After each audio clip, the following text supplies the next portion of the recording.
নমস্কার। এই মুহূর্তে আমরা রয়েছি বিশিষ্ট রবীন্দ্রসঙ্গীত শিল্পী, প্রণম্য শিক্ষক, আমাদের সবার প্রিয় মাননীয় শ্রী অর্ঘ্য সেন মহাশয়ের বাড়িতে। আজ তার ৮০ বছর পূর্ণ হচ্ছে। এই উপলক্ষে অর্ঘ্যদা, আপনাকে কলকাতা টিভি এবং আপনার সমস্ত যারা গান ভালোবাসেন তাদের আমাদের সবার তরফ থেকে আপনাকে প্রণাম, অভিনন্দন। ধন্যবাদ ধন্যবাদ। আপনার সঙ্গীতের যে যাত্রাপথ সেটা তো বিরাট একটা ইতিহাস। আপনি তো প্রথমে কলকাতায় ছিলেন না, বাইরে ছিলেন, সেখান থেকে পরবর্তীকালে কলকাতা শহরে আসা, অনেক ঘুরে টুরে আসা, এসে তারপরে আপনার গান শেখা অশোকতরু বন্দ্যোপাধ্যায়ের কাছে, তারপরে দেবব্রত বিশ্বাসের কাছে, কমল দাশগুপ্ত মহাশয়ের কাছে, সুপ্রভা সরকারের কাছে। এই যে সুদীর্ঘ রবীন্দ্রসঙ্গীতকে ঘিরে যাত্রাপথ, আজকে ৮০ বছরে পৌঁছে এই যাত্রাপথ সম্বন্ধে আপনি আমাদেরকে একটু আলোকিত করুন, আমাদের শ্রোতাদেরকে। ছোটবেলায় তো গ্রামে থাকতাম, বাবা সেখানে চাকরি করতেন, মা ভালো গাইতেন, মার কাছে শিখেছি। প্রথম দিকে তো আমাদের অবস্থা খুব খারাপ ছিল, তা পয়সা দিয়ে শেখার ক্ষমতা ছিল না। যে বাড়িতে উঠে আশ্রয় পেয়েছিলাম সে বাড়ির রেডিওতে পঙ্কজবাবুর সঙ্গীত শেখার আসর থেকে গান তুলতাম। কি গান তুলেছিলেন মনে আছে?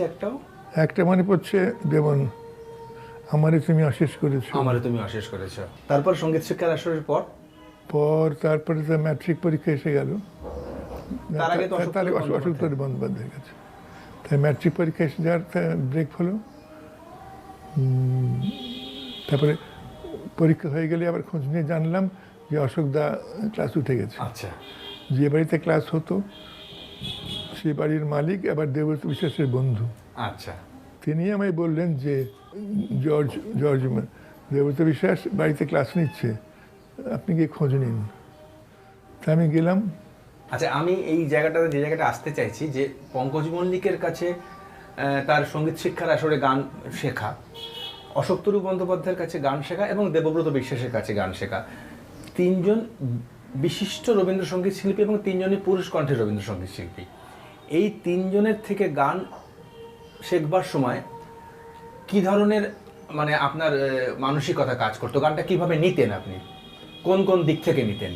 তখন তো অত বোধ টোধ আসেনি, স্কুলে পড়ি। তো যাই হোক, তারপর যখন দেবব্রত বিশ্বাসের কাছে গেলাম তো উনি গান শেখাতে লাগলেন। আমায় বললেন যে তোমার তো নিজের কোনো বোধ জাগেনি, তুমি আমায় ভেঙাও। আচ্ছা। ভাঙাইতে যখন নিজের উপলব্ধি হইব তখন তোমার উপলব্ধি এবং আমার গায়কি মিলে নূতন গায়কি সৃষ্টি হবে। তাই সৃষ্টি হয়েছে কিনা জানি না, তবে ওইরকম করেই চলেছে। একটা কি কোনো এক লাইন দু লাইন একটা রেফারেন্স যদি দেখানো যায়? যদি হায় জীবন পুরন নাই মম তব অকৃপণ কায়, যদি এখানে রাগ সঙ্গীতের প্রয়োগ আছে, সেই সব জায়গাগুলোকে আপনি কিভাবে দেখতেন? এখন আমি রাগিনী কিছু জানি না, আমি যা স্বরলিপি দেখেছি সেটাই করেছি। বরাবর একটা কলকাতা এবং বিশ্বভারতী, এই দুই জায়গার মধ্যে কিন্তু একটা টানাপোড়েন ছিল শুদ্ধতার প্রশ্নে। সেটা নিশ্চয়ই আপনাদের সময়েও ছিল। অনেক গান দেখা গেছে যে গান শান্তিনিকেতনে একরকমভাবে গাওয়া হয়েছে, কিন্তু কলকাতাতে সে গান একদম স্বরলিপি সম্মতভাবে গাওয়া হয়েছে, অথচ সেই সময় সেই গানের কোনো স্বরলিপিগত রেফারেন্স ছিল না। অর্থাৎ সেইখানে আমি যেমন ধরুন বলছি যে একটা গানের কথা, হৃদয় বাসনা পূর্ণ হলো, হ্যাঁ, অথবা শুভ্র প্রভাতে পূর্ব গগনে, সেখানে আমি দেখেছি সুচিত্রাদি যখন শিখিয়েছেন তখন সেখানে একটু বিস্তারের জায়গা ছিল, পূর্ব গগনে উদিল বলে। এখন এগুলোর স্বরলিপিতে কিন্তু নেই। সেই জায়গাটাকে আমি চাইছি আপনি কিভাবে বিশ্লেষণ করবেন? আমি ওইসব কঠিন গান গাইনি কোনোদিনও। যে যদি হয়তো কঠিন গানই। ধ্যাৎ, এই পূর্ব গগনে উদিল কিংবা আর সব, যাই হোক এসব আমি জানি না। আমি স্বরলিপি থেকে গাইতাম, তাতে রূপ ফুটতো কি ফুটতো না সে আমি জানি না। না, রূপ দেখুন, আপনি চিহ্ন পাতায় সাজাই তরণী যখন গাইছেন সেখানে যে একাকিত্বের ব্যাপার রয়েছে, রূপ যদি না ফুটতো তাহলে লোকে আপনার গান মনে রাখলো কি করে? আপনার গানের মধ্যে রবীন্দ্রসঙ্গীত একটা অন্য চেহারা নিয়ে আসতো। সে আমি বলতে পারবো না।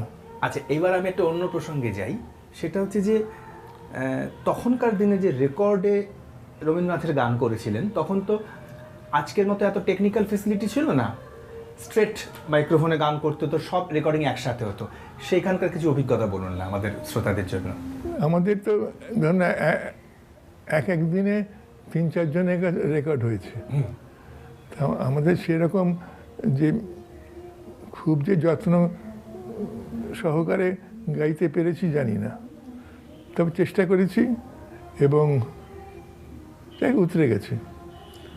মানে 61-এ মেগাফোনে করলাম, 62-তে মেগাফোনে ঋতু গুহর সাথে করলাম, তারপরে সুভদ্রার ট্রেনিংয়ে হলো একটা নাটক ফাল্গুনি বোধহয়। আচ্ছা, তারপরে আমি HMV-তে গেলাম 65-এ। সেখান থেকে টানা শেষ অবধি যতদিন HMV রেকর্ড করেছে ততদিন প্রতি বছরে কোনো বছর একটা, কোনো বছরে দুটো এরম রেকর্ড হয়ে গেছে আর কি। এই মুহূর্তে আমরা একটি বিজ্ঞাপন বিরতিতে যাচ্ছি, একটু পরেই ফেরত আসছি, আপনারা আমাদের সঙ্গে থাকুন।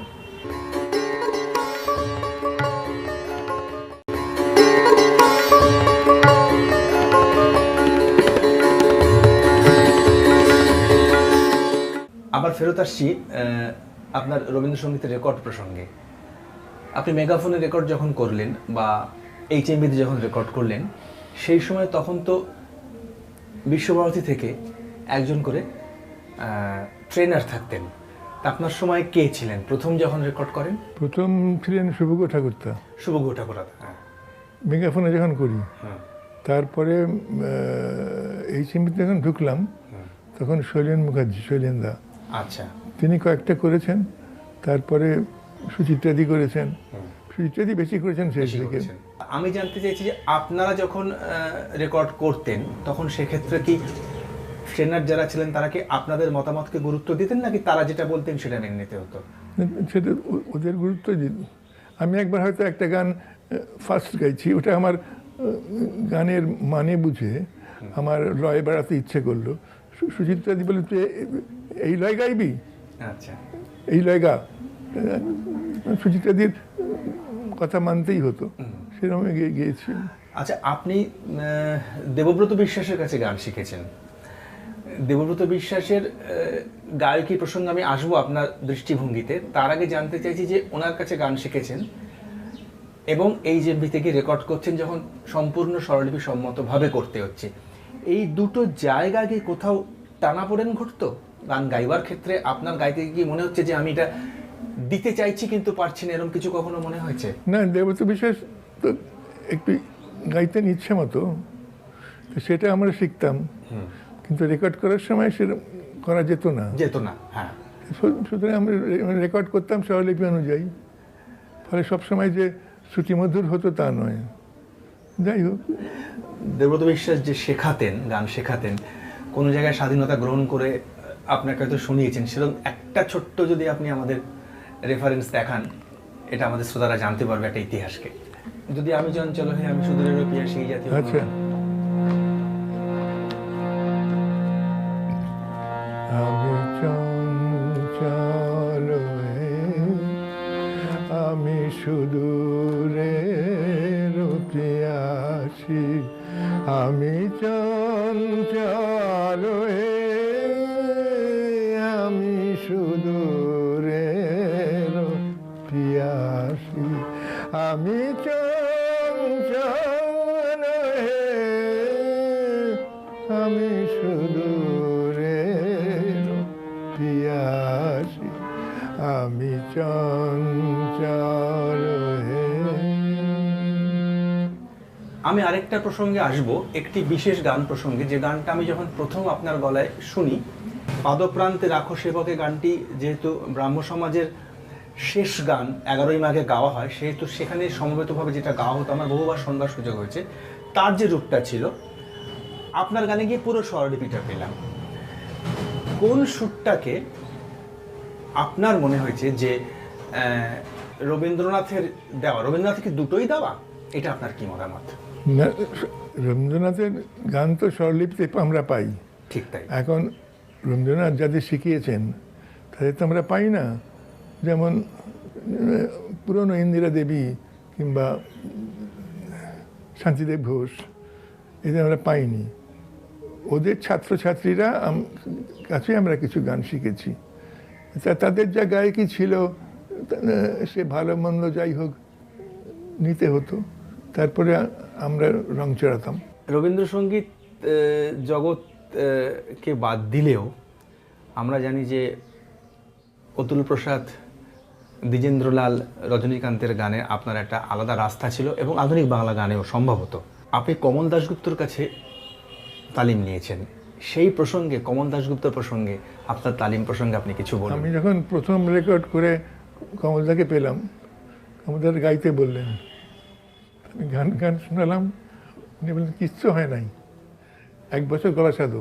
এবং সত্যি ওর সারগম 1 বছর ধরে সাধলাম। আচ্ছা, তারপরে উনি একটা করে গান দিতে আরম্ভ করলেন। কমল দাশগুপ্তের সুরে আপনি কি গান করেছেন মনে পড়ছে, বা শিখেছেন ওনার কাছে, ওনার সুরের সুররোপিত গান একটু 2 লাইন?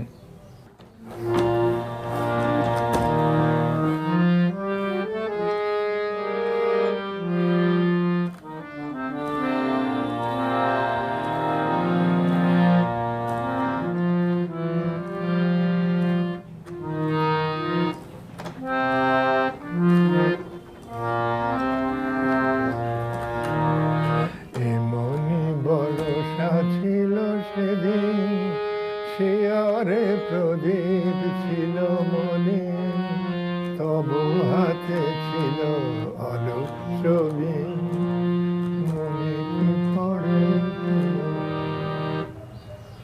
বিখ্যাত গান। হ্যাঁ, আর তারপরে আপনি নজরুল গীতি সুপ্রভা সরকারের কাছে। কমলদাও কমল দাস যখন ঢাকায় চলে গেলেন, আচ্ছা, তখন রেডিওতে আমাকে নজরুলের প্রোগ্রাম দিত, হুম, এবং আমি মানে কমলদার কথাতেই অডিশন দিয়েছিলাম, পাস করেছিলাম। তা তখন সুপ্রভাতের কাছে শিখতাম, এবং তারপরে বুঝলাম যে নজরুলিতে আমার হয় না। আমি গিয়ে বললাম যে আমায় দেবেন না প্রোগ্রাম এক্সিকিউটিভকে। সেই থেকে নজরুল গীতি দেওয়া বন্ধ করে দিলেন, শুধু রবীন্দ্রই দিতেন এবং রবীন্দ্রই গাইতে থাকতাম। আমরা অর্ঘ্যদার সঙ্গীত জীবন সম্পর্কে আরও অনেক অজানা তথ্য আপনাদেরকে জানাবো। একটু ধৈর্য ধরে থাকুন, ছোট্ট একটা বিজ্ঞাপন বিরতি নিয়ে এক্ষুনি ফেরত আসছি।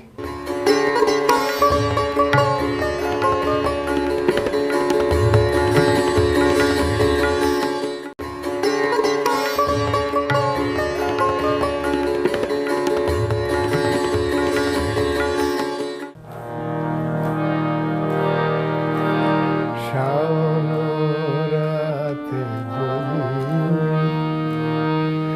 স্মরণে আসে মোরে, বাহিরে ঝড় বয়ে, নয়নে বাড়ি শাওন রাতে যদি। কমল দাশগুপ্ত থেকে সুপ্রভা সরকার, তারপরে মঞ্জু গুপ্ত, মঞ্জুগুপ্ত থেকে অতুল প্রসাদ দিয়ে অতুল প্রসাদ ডিএল রায়। তাহলে আমরা কি একটু অতুল প্রসাদ ডিএল রায় এক লাইন করে একটু শুনি?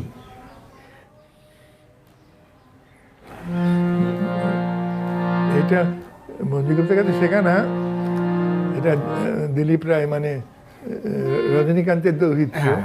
তার ট্রেনিং এ রেকর্ড করেছিলাম। আচ্ছা, তুমি মধুর অঙ্গে নাচো গো রঙ্গে, নূপুর ভঙ্গে হৃদয়ে, ঝিলিকে ঝিলিকে ঝিলিলে, তুমি মধুর অঙ্গে নাচো গো রঙ্গে, নূপুর ভঙ্গে হৃদয়ে, ঝিলিকে ঝিলিকে ঝিলিলে। এই সব ধরনের গান গাইতে গিয়ে আপনি নিজে কোন গান গাইতে সব থেকে বেশি ভালোবাসতেন? সেটা রবীন্দ্রসঙ্গীত। তো এবার রবীন্দ্রনাথের কোন পর্যায়ের গান এরকম কিছু আছে নাকি? না, বলা মুশকিল, তো পূজা পর্যায়ের গান আমার খুব প্রিয়। কিন্তু আমরা তো আরেকটা জিনিসও জানি যে গীতিনাট্য নৃত্যনাট্যেও আপনার একটা অসাধারণ একটা দক্ষতা ছিল। বিশেষ বিশেষ চরিত্রের ক্ষেত্রে আপনি একটা কিংবদন্তি হয়ে উঠেছিলেন, তখন যখন যেগুলো স্টেজ প্রেজেন্টেশন হতো, অর্থাৎ মঞ্চের আড়ালে বসে শিল্পীরা গান গাইছেন, নৃত্যশিল্পীরা মঞ্চে নৃত্য পরিবেশন করছেন, সেরকম দু একটা রেফারেন্স আমরা পেতে পারি যে কোনো জায়গা থেকে আপনার? এই গানটা আমি রেকর্ডও করেছিলাম।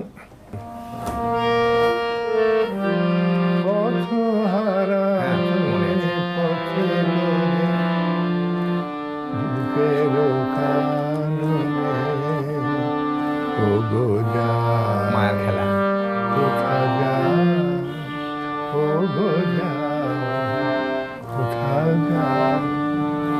সুখে ঢলো ঢলো বিবশ বিভল পাগল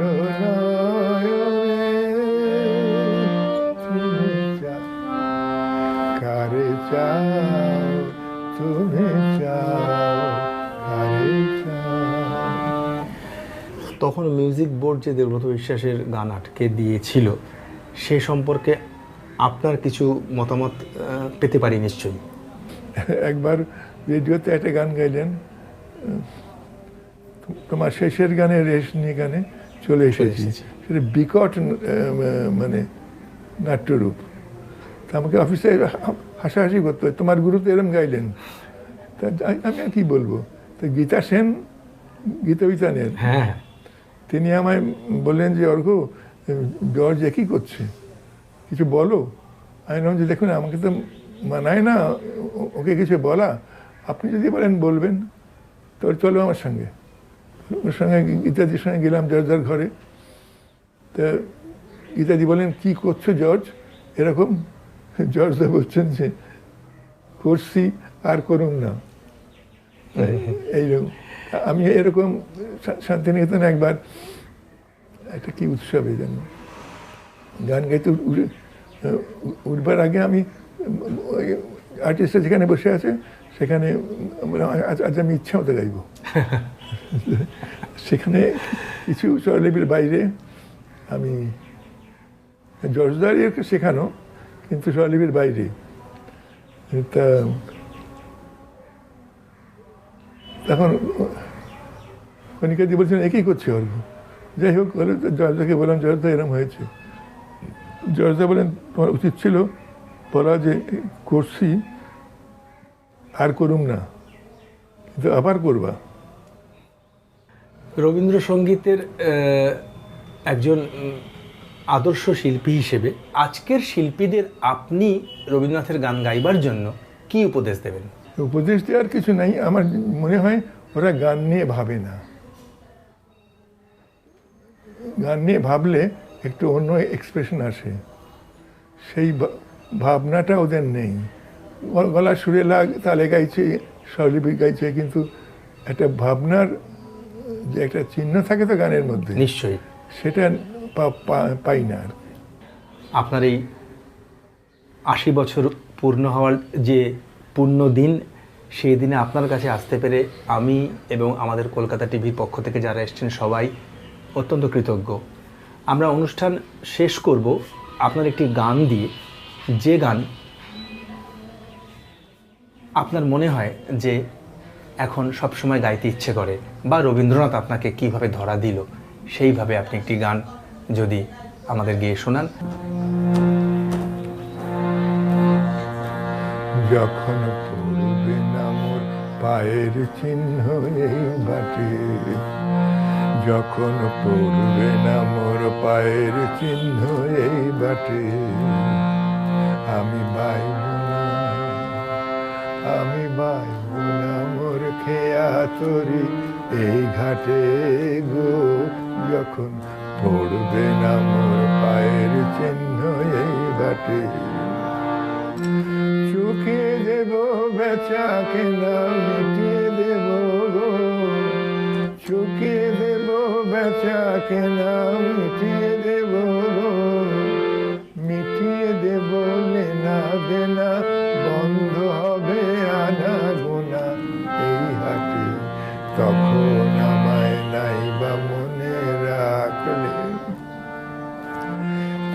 তোমার পানে চেয়েছে